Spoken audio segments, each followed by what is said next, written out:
দুদক কর্মকর্তারা দুর্নীতিগ্রস্ত হয়ে পড়ছেন কিনা তা জনগণকে লক্ষ্য করতে হবে। সরকারি কাজে ঘুষ দেয়া জনগণকেই বন্ধ করতে হবে, এসব কথা বলেছেন দুদক চেয়ারম্যান আব্দুল মোমেন। বগুড়ায় শহীদ টিচু মিলনায়তনে দুদক আয়োজিত গণশুনানি অনুষ্ঠানে এসব কথা বলেন তিনি। গণশুনানিতে বিভিন্ন দপ্তরের সেবা পেতে হয়রানির শিকার নাগরিকরা তাদের অভিযোগ তুলে ধরেন। অভিযোগের পরিপ্রেক্ষিতে সংশ্লিষ্ট কর্মকর্তাদের বক্তব্য নেওয়া হয়। এ সময় প্রেসিডেন্সি ইউনিভার্সিটি নামের একটি বিশ্ববিদ্যালয়ের প্রতারণা নিয়ে অভিযোগ করেন এক ভুক্তভোগী।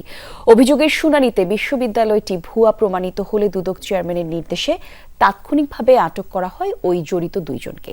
শুনানিতে যেসব অভিযোগের তাৎক্ষণিক সমাধান করা সম্ভব হয়নি, পদ্ধতিগতভাবে পর্যায়ক্রমে দ্রুত সেগুলো সমাধানের পদক্ষেপ নেওয়া হবে বলে জানান দুদক চেয়ারম্যান। এদিকে শুনানি চলাকালে দীর্ঘদিন ধরে জমি সংক্রান্ত জটিলতা নিরসন না হওয়ায় ক্ষুব্ধ এক বৃদ্ধ নিজের জুতো ছুঁড়ে মারেন অনুষ্ঠানে মঞ্চের দিকে। পরে তিনি জানান, বছরের পর বছর ধরে বিভিন্ন দপ্তরে ঘুরে তার সমস্যা সমাধান না হওয়ায় আক্ষেপ মেটাতেই এমন কাণ্ড ঘটিয়েছেন তিনি। প্রশাসন কারো কাছে কোনো বিচার পায়নি। বর্তমানেও আমার অভিযোগ এই পুলিশ এসপির কাছে আসছে, হেডকোয়ার্টার থেকে চিফ পর্যন্ত সার্কেলকে দিয়েছে। ওর বলে 4-5 বছর সময় নাকি তদন্ত করছে। আমরা যাতে দুর্নীতিগ্রস্ত না হয়ে পড়ি, এবং আপনাদেরও লক্ষ্য রাখতে হবে দুর্নীতি করার জন্য তো ঘুষ দিতে হয়, এই ঘুষটা যাতে আপনারা না দেন।